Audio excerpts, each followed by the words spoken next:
இயேசுதான் தெய்வம். இயேசுதான் தெய்வம்.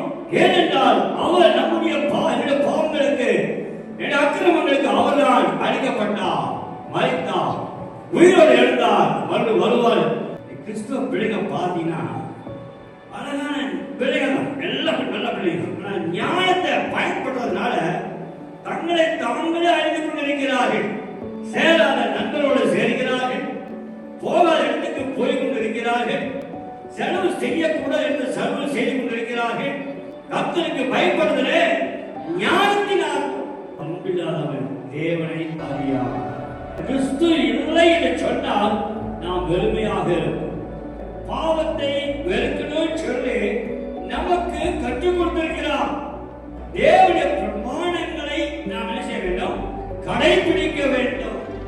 ஆனால் ஏவா செய்த பாவத்திலிருந்து தொடர்ந்து வந்த பொழுது அந்த பாவம் எப்படியாக மீட்கப்பட வேண்டும் என்று சொல்லி அவர் வந்தார். உலக வாழ்க்கையை நாம் சாட்சியாக இருக்க வேண்டும். நீதியும் நித்திய ஜீவனையும் நாம் சேர்வதற்கு ஒரே ஒரு வழி